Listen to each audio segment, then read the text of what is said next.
wala nang ibang nakikita. Ako naman ay sa pera. Huwag mo naman akong itulang malayo. Bakit ganito?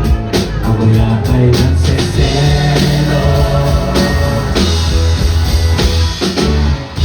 Bakit di ko masabi pa sa'yo?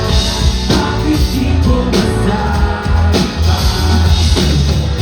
Bakit di ko masabi pa sa'yo?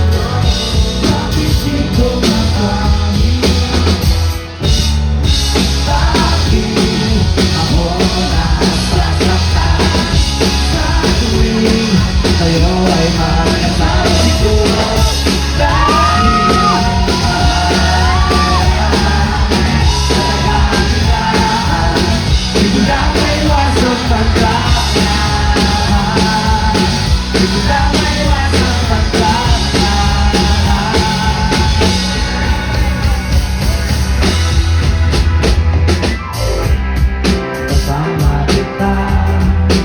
Pero naisip mo siya, bukang galing ang mahalay na. Kasakit sa